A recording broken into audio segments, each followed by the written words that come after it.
My sister stood up at my wedding reception, tapped her glass and said, "If anyone here is wondering, I kissed him first." The whole room went silent. Then my mother laughed. My new husband went white. And I realized the worst part of my life had not happened before the wedding. It was happening in front of everyone I loved. My name is Nora. I'm 33 now. My sister Ivy is 30. Growing up, Ivy was what my mother called a spark. That was the nice word. The real word was dangerous. She needed attention the way other people needed sleep. My mother loved that. She called Ivy unforgettable. She called me solid. That sounds kind once. It feels like an insult after 20 years. Unforgettable got forgiveness. Solid got responsibility. Unforgettable got chances. Solid got chores. If Ivy forgot something important, my mother said she was overwhelmed. If I forgot anything, my mother said I was selfish. If Ivy lied, my father said she hated conflict. If I told the truth at the wrong time, he said I had no tact. My father was not cruel in the loud way. He was weak in the quiet way. He hated tension more than unfairness. That mattered later, when I was 8. Ivy took the birthday money. Our grandmother mailed me and bought bracelets at the mall. My mother said sisters share. When I was 11, Ivy broke the porcelain ballerina my aunt gave me and cried until my mother hugged her. I got sent to my room for making a scene. When I was 15, Ivy told a boy I liked that I practiced writing my future married name in notebooks. I had not. He laughed every time he saw me after that. At dinner, Ivy asked if I was okay in the same soft voice she used with teachers. That was always the trick. She hurt you first, then she offered sympathy before you could speak. By high school, I had one rule. Do not react in public. If I cried, Ivy looked confused. If I got angry, my mother looked embarrassed. If I stayed quiet, people called me mature. What they meant was manageable. The only person who saw the whole pattern clearly was my Aunt Elise, my father's sister. She lived in a little gray house with rose bushes, a crooked gate, and too many old cookbooks. Her house smelled like coffee, hand soap, and cinnamon toast. When I was little, I spent Saturdays there helping her trim herbs and sort old buttons. She watched people the way some women read weather. One afternoon when I was 16, Ivy had just screamed because my mother would not let her borrow the car. 20 minutes later, my mother gave her the keys anyway. I was at Aunt Elise's table slicing peaches too hard. She looked at my hands and said, "You're cutting fruit like it insulted your bloodline." I laughed. Then I cried. I told her I hated who I became around my own family. She put down the knife and said, "No, honey, you hate the role they keep assigning you." I never forgot that. The role they keep assigning you. That was exactly it. In my family, I was always assigned a role. Reliable one, calm one, responsible one, the person who adjusted, the person who let things go, the person who smiled so everybody else could stay comfortable. Aunt Elise saw me. My mother hated that she did. If Elise praised my grades, my mother said Ivy was more social. If Elise praised my work ethic, my father said Ivy had more natural charm. Praise in our family worked like rationing. If I got any, somebody rushed to increase Ivy's share. I left for college at 18 and nearly never moved back. I got a scholarship 3 hours away. It was not glamorous, it was freedom. I studied operations management because I liked systems, order, and things that made sense. Numbers do not gaslight you. Budgets do not cry when caught. I worked nights at a boutique hotel and learned how to solve disasters while smiling in black shoes. That is where I met Caleb. He was not flashy, he was not loud. He had careful hands, a tired smile, and a habit of listening all the way to the end of what I said. The first time we really talked, he smiled and said, "You don't panic, you build a map." We dated for 4 years. Not perfect years, real ones, cheap Thai food, secondhand furniture, laundry fights, shared bills, long drives, morning coffee and chipped mugs. That is how I knew it mattered. Then I made my mistake. I brought him home too often. The first Thanksgiving he spent with my family, Ivy smiled too brightly. She asked too many questions. Was Caleb always this quiet? Did he like confident women? Did he ever get tired of people who planned everything? Everyone laughed. Even Caleb smiled politely. Under the table, my hands shook. I knew that tone. Ivy was not joking. She was testing gravity after that. Strange little things started happening. Caleb brought up private stories from my childhood I had never told him. Embarrassing ones, the time I threw up before a recital. The time my mother made me wear Ivy's old pageant dress to a church event because nobody will notice. When I asked how he knew those things, he said Ivy told him. I asked her to stop. She laughed and said, "Relax. He should know the full you." That line sat in my chest like a splinter. Then Caleb started canceling plans because Ivy needed help a ride home. Advice about a job interview, help carrying boxes up 3 flights of stairs. Always something. I told myself I was being paranoid. That word had been trained into me by then. Paranoid, difficult, too serious. It kept me from naming the truth until it had already settled in. Still, Caleb did not betray me then. That matters. Not yet. He apologized when I called it out. He blocked Ivy for a while. He got better. For years he got better. Then he proposed. Quiet restaurant, simple ring, no audience. Just us and a plate of pasta I barely touched because my heart was beating too hard. I said yes. For one full day I told nobody except my best friend Mara. I wanted one clean day. Then my mother saw the ring at Sunday lunch. By dinner the whole family knew. The wedding planning turned ugly almost immediately. My mother wanted control of everything. Flowers, music, menu, guest list. Ivy wanted to be maid of honor even though she had done nothing in my life except turn it into a competition. I almost said no, I should have. Instead I said yes, because some old part of me still thought peace was something I could buy with compliance. That never works. The first truly bad moment came at the dress fitting. Ivy stood behind me while I looked in the mirror and said, "It is pretty. If I had your shape, I'd wear something less safe." My mother laughed. Then she said, "Nora has always been classic. Classic, that word was just another way to call me boring in a room full of women." I smiled anyway. That was the danger. You can get so used to swallowing humiliation that you stop noticing the taste. A week later, I found Ivy in my kitchen pouring wine for Caleb while I was upstairs on a work call. She laughed at something he had said. Not touching, not leaning too close, just close enough to make me cold. When she saw me, she smiled and said I was keeping him company. I nodded. Then I told myself I was tired again. Always that. Then came the bridal shower. My mother insisted on hosting it. I said I wanted something small. She heard that and planned something expensive, floral, and deeply not about me. There were centerpieces I hated, a cake in a color I never would have chosen, and at least 15 women I barely knew. Still, I showed up smiling. The worst moment came halfway through gifts. My cousin handed me a box with my grandmother's handwriting on the tag. My stomach dropped the second I saw it. Inside was her pearl bracelet. I had loved that bracelet since I was 10. Before I could even touch it properly, Ivy said loudly, "Mom should wear that. It suits her better." My mother smiled and said, "Or maybe your future sister-in-law one day." Everyone laughed softly like this was charming. My hands shook so hard I had to set the box down. And Caleb, sitting off to the side helping with gifts, said nothing. That silence hurt. More and more, his silences hurt. The week before the wedding, I found Ivy in the reception venue while I was finalizing place cards. She said she wanted to help. Then she stood beside me and said, "You know, if you walk away before the wedding, people will think you're unstable. If he walks away after, they'll blame him." I stared at her. Then I said, "What does that mean?" She smiled and said, "Nothing, just thinking out loud." Thinking out loud, that phrase stayed in me like poison. The rehearsal dinner came and went with only a few little cuts, a too long hug from Ivy to Caleb, a joke from my mother about second thoughts, a silence from my father every time I looked at him like maybe this once he would say something. He did not. Then came the wedding day. I wish I could say it was ruined from the beginning. It wasn't. That is part of why it hurt so much. The ceremony itself was beautiful, the air was cool, the garden looked soft and almost unreal under the lights. Caleb cried when I walked down the aisle. So did I. For one brief hour, I thought maybe love had outrun the rest of it. Then came the reception, the line I opened this story with. Ivy stood up, tapped her glass, smiled too sweetly and said, "If anyone here is wondering, I kissed him first." The whole room went silent. Then my mother laughed. My new husband went white. I felt the blood leave my face so fast I thought I might faint. I said, "What?" Ivy smiled wider and added, "Not today, obviously. Don't be dramatic. I mean months ago, before you got married." A sound moved through the room behind me. Not quite a gasp, more like air changing. I looked at Caleb. He looked wrecked. That was what scared me. Not smug, not angry. "Wrecked?" I asked, very quietly. "Is that true?" He closed his eyes for 1 second. Then he said, "Yes, she kissed me in your kitchen in March." I pushed her away. I told her not to do it again. My whole body went cold.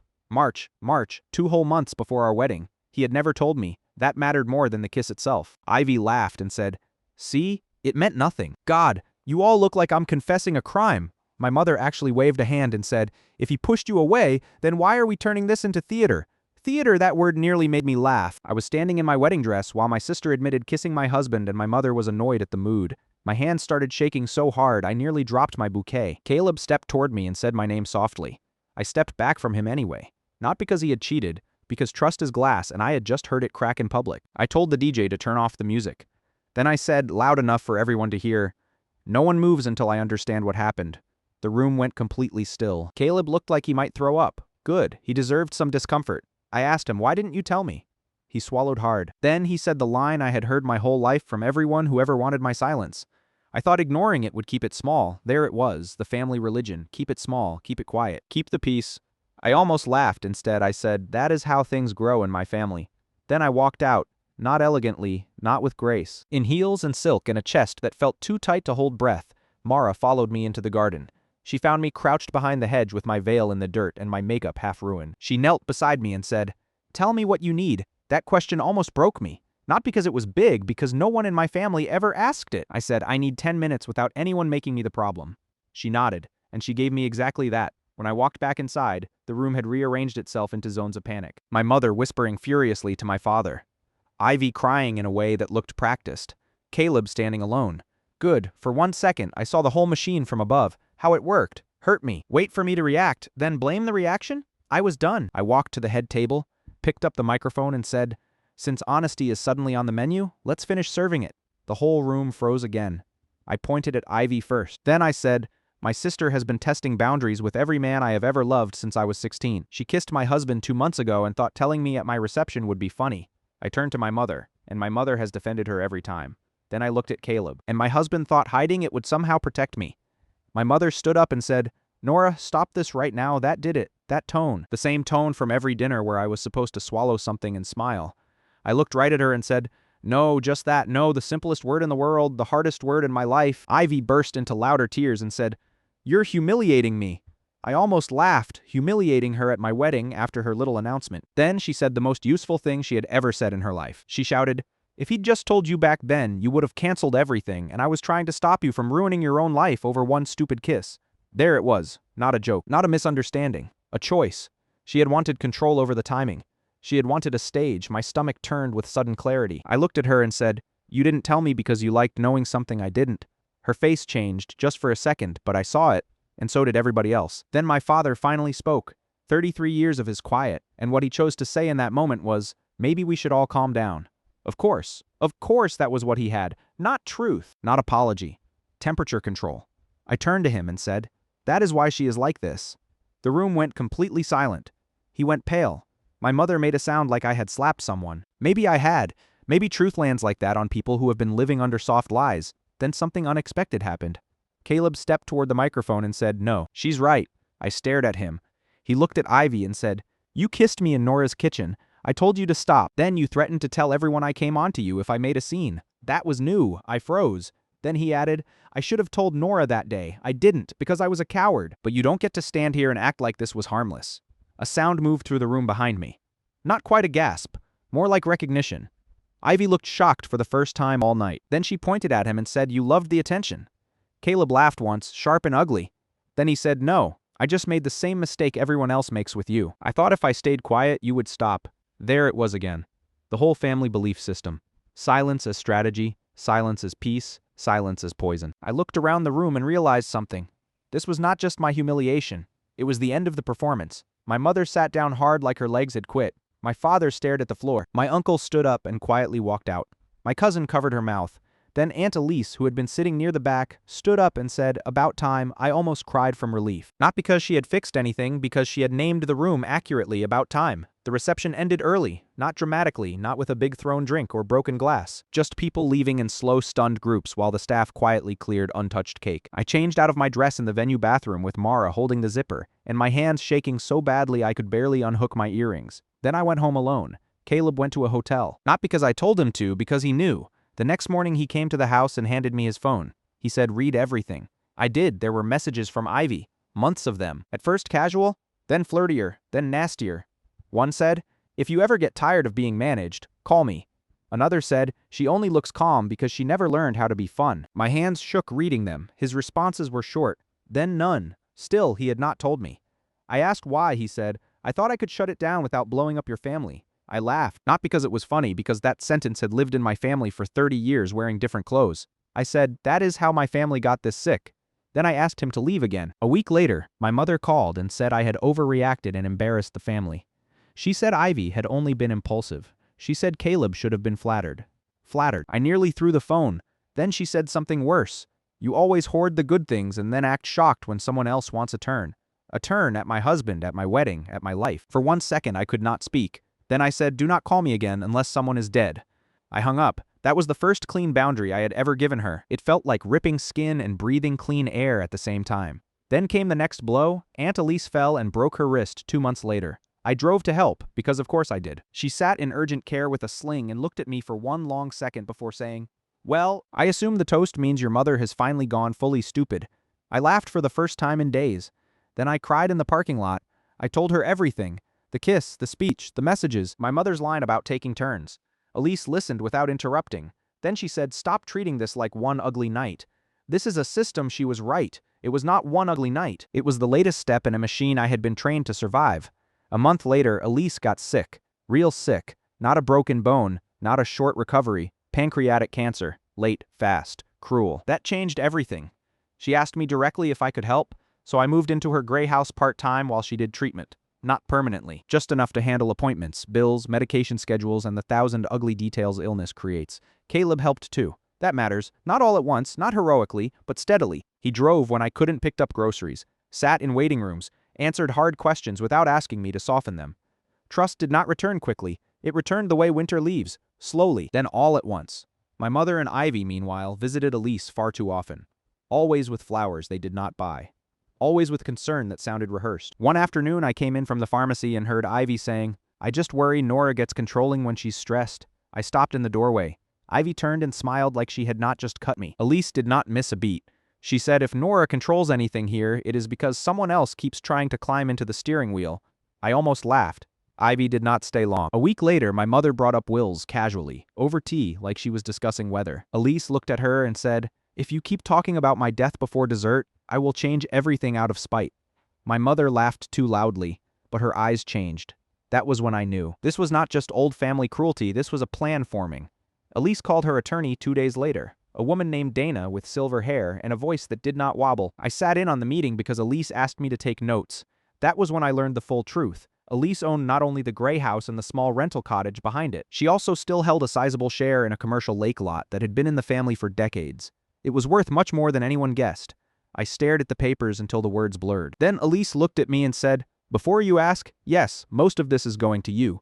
My throat closed. I asked why. She looked offended. "Because you show up," she said. That sentence hit me so hard I had to look down. Because you show up. No one in my family had ever rewarded that before. They had only used it. Dana told Elise to keep the details private. I wish that had worked. It didn't, because Ivy found out enough to get dangerous. Not from me, from snooping. She had gone through Elise's desk while pretending to look for a charger. She was never looking for what she said she was looking for. That Sunday, my mother arrived with Ivy and Ivy's newest boyfriend, Graham. He had shiny shoes, loud opinions, and the exact smile of a man who thinks inheritance makes him intelligent. At first, there was small talk. Then my mother put down her cup and said, "We hear there may have been updates." Elise did not blink. "We?" she asked. Ivy smiled and said, "Mom just means the family." Elise took a sip of tea. "The family did not earn this house," she said. "I did." The room changed right there. My mother's smile tightened. She said she only wanted fairness. That almost made me laugh. Fairness had never mattered when Ivy took my peace, my time, or tried to take my husband. Then Graham started asking about the commercial lot. He had ideas, cabins, event space, a seasonal venue. My whole body went still. There it was, not concern. A business fantasy built on a still-living woman in a cardigan. I started to speak, but Elise beat me to it. "No," she said. "Just that, no." Then she added, "Nora has invested time, labor, and love. The rest of you have invested appetite. Those are not equal." No one spoke after that. My mother left early, taking the pie she brought with her. On the drive home, she accidentally left me a voicemail. I heard her tell Ivy, "She's always calm in a way that makes everyone else look cruel." That line stayed with me. I had spent years trying not to be difficult, and somehow even my silence offended her. After that dinner, everything turned colder. My mother stopped asking how Elise felt. She asked whether Dana had visited again. Ivy started posting fake sweet things online. Old childhood photos, captions about sisterhood and healing. People commented with hearts. I wanted to throw my phone into the river. Then Ivy started dropping by the house more often. Always with pastries she did not pay for. Always too loud, always performing concern. Caleb, meanwhile, was trying. That mattered too. He had blocked Ivy everywhere. He answered hard questions, he stopped hiding from discomfort. Sometimes trust returns like spring, slowly, then all at once. Elise got worse that winter. The treatment stopped helping, then came hospice, then the long, thin days where every sound in the house feels too loud and too final. I spent more nights sleeping on the couch than in a bed. My mother came twice and complained about parking both times. Ivy came once, took a photo in the kitchen and called the lighting tragic. I made her delete it. She rolled her eyes and said I was impossible. That winter, Elise got serious about paperwork. Dana came twice more. The second time, she asked me to take notes. That was when I learned the full structure. Not only was I getting the house, the cottage rights, and most of the commercial lot share, Elise had also written a private letter to be read if anyone contested the decisions. That letter mattered later. Elise died in February. There is no elegant sentence for that. One day she was there. The next day the house sounded wrong. Too quiet. I remember the kettle, the Afghan over her chair, the smell of peppermint. There are losses that take your breath, and there are losses that take your witness. Losing Elise was the second kind. The funeral was small. I wanted it that way. No giant arrangements, no dramatic music, just people who had actually loved her. Then came the will reading. That was where the real war began. It happened in Dana's office 2 days later. My mother wore gray in outrage. Ivy wore black silk and practiced grief. Graham came too, which told me everything. Dana read slowly. Specific gifts first, then the house, then the cottage rights, then the lot share, then cash gifts. My name came up again and again. By the third time, Ivy sat straighter. By the fourth, my mother had gone flat. By the fifth, Graham stopped pretending he was there for emotional support. When Dana finished, there was silence for 4 full seconds. Then Ivy laughed once and said no, just that, no. Dana folded her hands and said, "The documents are valid." My mother leaned forward. "There must be confusion," she said. Nora was living there while Elise was vulnerable. Vulnerable. Like I had tricked a woman who balanced rent records in pencil until she was 78. My hands shook under the table. Dana's voice turned to steel. "Elise made these decisions over time," she said. "There is no question of capacity." Then Ivy said the thing I should have expected. "So the reward for playing nurse is getting the jackpot." Jackpot. As if changing sheets and swallowing panic at 3 a.m. were some game show strategy. I turned to her and said very quietly, "You announced you kissed my husband at my wedding." For once, she had no answer. My mother did. She said, "This is exactly what I was afraid of." Nora always turns things ugly, that sentence again. Different room. Same machine. I stood up because if I stayed seated, I was going to scream. Dana asked if anyone needed a break. No one took one. Instead, my mother started asking legal questions. Could the house transfer be paused? Could the lot be reviewed? Could the estate be delayed? Dana answered calmly. Every answer was some version of no. In the parking lot after, Ivy stepped close and hissed, "Enjoy it while it lasts." I should have paid more attention to that sentence, because 4 days later, someone got into the gray house. Nothing huge was taken, a lockbox, some copied files, one folder with account summaries. At first I thought it might be random, then I saw which drawers were open, the estate copies. My whole body went cold. The sheriff came. He asked who had keys. I said me, my mother, Ivy, the cleaning lady. That was all. He asked if I suspected anyone. I froze. I wanted to say yes. Saying it out loud felt like crossing a final line. So I said, "I don't know, that was true in the weakest possible way." That same night I changed the locks and installed cameras, one on the porch, one by the back gate, one in the hall. Good thing I did, because a week later the back camera caught Graham trying the side door after midnight. Dark jacket, fast hands, looking over his shoulder. He tugged twice, swore, and left. I watched the clip 7 times, then an 8th. Proof feels almost holy when you've spent a lifetime being trained to doubt your own eyes. Dana took a copy. The sheriff took one too. Nothing dramatic happened right away. But it mattered, because from then on they could never make me doubt the pattern again. The final twist landed 3 weeks before the dinner. Caleb and I planned to quietly mark 1 year of trying again. Not a wedding, not a renewal, just a backyard dinner at Elise's house with people we trusted. The morning Dana called, I was folding napkins. She asked if I was sitting down. I sat. She said someone had submitted a typed statement claiming Elise wanted to amend her will shortly before she died. My vision narrowed. From whom? Dana said it was clearly suspicious and not properly executed. Still, it existed. That meant someone had moved from gossip into fabrication. My first thought was Ivy. My second thought was my mother helped. I went cold all over. Then angry. Not hot anger, clear anger, Dana said. We needed hospice logs, witness records, and patience. Patience. I had spent my whole life being patient. This time, patience would be a blade, not a cage. So I used it. I dug through calendars, invoices, hospice records, text logs, and old emails. Caleb helped me sort folders. Yes, Caleb, that mattered. He sat there night after night organizing dates, screenshots, and records with me. No defensiveness, no requests to move on. Just work. The more we built the timeline, the stronger it got. On the date, the fake amendment claimed Elise wanted changes. She had been with a nurse, then lunch with me, then asleep through most of the afternoon. No gap, no chance. Then something even dumber surfaced. One of the listed witnesses was a notary who had moved to Oregon 2 years earlier. When Dana told me that, I laughed out loud. Not because it was funny, because it was so arrogant, so sloppy. Then Dana read Elise's private letter to me. It said in part, "If my brother's wife and her sparkly little favorite try to say Nora pressured me, know this, Nora is the only one who ever came without a shopping list." I laughed and cried at the same time. The backyard dinner morning came clear and cold. The gray house looked beautiful. String lights, wood tables, Elise's herb pots on the steps. For 1 full hour I felt peaceful. Then Mara looked out the upstairs window and said very carefully, "Nora, they're here." My stomach dropped. Then she added, "And Ivy brought flowers again. Of course she did. I walked to the window and looked down. My mother stood in pale lavender as if she had never heard a boundary in her life. Ivy stood beside her in white satin holding a bouquet and her phone. Graham leaned against the gate. My hands started shaking. Mara touched my shoulder and said, "You do not have to go down there." But I did, not alone. Caleb came with me. So did Dana at the front gate. My mother was already crying. Ivy saw me and lifted the bouquet like an offering. "That almost made me laugh," she said loudly. "I just wanted to fix this before your big night, a stage. Always a stage." My mother stepped forward and said, "Please don't do this in front of everyone." "Do what? Exist, honestly," I said. "You were not invited." Ivy's eyes filled instantly. "That speed still amazes me." Then she delivered the line she had clearly rehearsed. "I know you hate me, but I can't lose my sister too." Guests had started gathering on the porch and in the yard. I could feel eyes. Old panic rose. The old instinct said, keep it small, keep it private. Do not embarrass the family. Then I looked at Caleb, then Mara, then Dana, then the porch where Elise had told me the truth for years, and something inside me settled into place.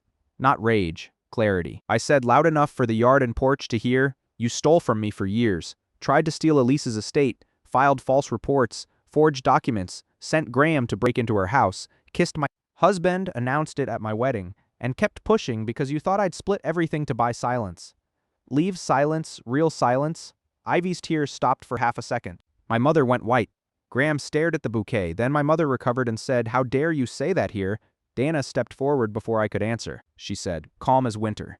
"She says it because there is evidence that changed the room." Ivy lowered the flowers a little. My mother looked around and realized the audience was not automatically hers. Then Ivy did what she always did when cornered. She attacked. She pointed at me and shouted, "You always thought you were better than us. Elise only left you things because you manipulated her when she was dying." Old pain hit first, then something stronger rose behind it. Not shame, not this time. "Truth," I said. "Elise trusted me because I showed up. You showed up for property." A sound moved through the guests behind me. Not quite a gasp, more like recognition. Then, in full panic, Ivy made the worst mistake of her life. She shouted, "If you'd just split it, none of this would have happened." There it was, public, clean, unhidden. A confession shaped like a complaint. I watched understanding move across the faces around us. My mother closed her eyes for 1 second. Graham muttered, "Ivy." Too late. Then Caleb did something I needed more than I knew. He stepped forward and said loudly, "She doesn't owe any of you a single thing." The whole yard went still. For years I had wanted someone to choose truth beside me in discomfort. In that moment he finally did. It did not erase the past, but it mattered. Then my father appeared from the driveway. Of course, he had stayed by the car, half hidden, close enough to hear, far enough to avoid cost, but now he stepped into the open and said, "Stop." Not soft, not tired, sharp. Everybody froze. He looked at my mother and said, "You taught her this, and I let it happen." I had never heard him speak that honestly in my life. My mother looked furious and frightened all at once. She said, "This is not the place." He said, "No, this is exactly the place because you used every other one." Then he faced me in front of everybody and said, "I'm sorry," just that, no excuse. No speech. I did not forgive him in that second. Life is not that neat, but I believed him, and that mattered. The planner opened the gate wider and said, "They need to leave now." 2 of Caleb's brothers stepped closer too. Not threatening, just solid present. My mother grabbed Ivy's arm. This time Ivy let herself be pulled at the gate. She turned back and said, "This isn't over," and for the first time in my life, I smiled at her without fear. I said, "Yes, it is." They left. All of them. The yard stayed quiet for one long beat. Then Mara clapped once and said, "Okay, great, let's do the nice part." Everyone laughed. Real laughter, the kind that releases pressure instead of hiding it. I laughed too, though tears were on my face. Then Caleb and I stood under the string lights with the people who had earned our trust and promised to build something honest. It was the truest night of my life. Not because it erased anything, because it finally stopped pretending. After that, things moved quickly. The fake amendment, false reports, break-in footage, screenshot trail, and public confessions stopped looking like family drama and started looking like what they were: fraud, harassment, unlawful entry. What matters is that paper trails matter. Truth likes records. My mother somehow stayed out of the worst consequences through careful denials and expensive counsel. Ivy did not. Graham vanished as soon as paperwork got serious. Apparently, greed is not as exciting when it comes with investigators. The gossip flipped exactly the way gossip always does when facts arrive. People who had quietly believed I was solid in that insulting family way suddenly had kind things to say. I did not need them to. That was new, not needing the late rescue. My father started therapy. He did not become brave overnight, but he started telling the truth in smaller rooms. The gray house became mine fully. By the end of that year, I kept Elise's herb pots. I kept the porch swing. I kept the old cookbooks and the peppermint jar because some small things still feel like witnesses. Caleb and I stayed, Not because every relationship should survive cracks, it shouldn't. Because he finally learned that peace built on my silence was not peace at all. Trust returned the way spring does, slowly. Then, all at once. A year has passed now. I'm writing this at Elise's kitchen table, while Rain taps the windows and Caleb burns toast in the next room because he is pretending to multitask. There is rosemary on the sill. There is a framed photo near the doorway of us under the lights and no false smile anywhere in sight. Every now and then someone asks if I regret exposing everything so publicly that night. No, I regret that it became necessary. I regret the years before it, when I confused endurance with love and silence with maturity. I regret every time I made myself smaller so other people could stay comfortable, but I do not regret the truth. The truth cost me a role. It gave me a life. That trade was worth it. The last clear thing Aunt Elise ever said to me was in hospice 2 days before she died. She squeezed my hand and whispered, "You do not have to disappear just because other people confuse your silence with food." I did not understand it fully then. I do now. Belonging that has to be purchased with self-erasure is not belonging. Love that only arrives when you're useful is not love. Family that survives by feeding on one person's silence is not family. So no, I did not lose my family at my wedding or in a backyard. I lost a job. I lost the role of person who absorbed everything so everyone else could keep pretending. And in the place where that role used to be, I built a house, a marriage, and a life that finally feels like mine. Turns out Elise was right. The reward for showing up is not that unfair people become fair.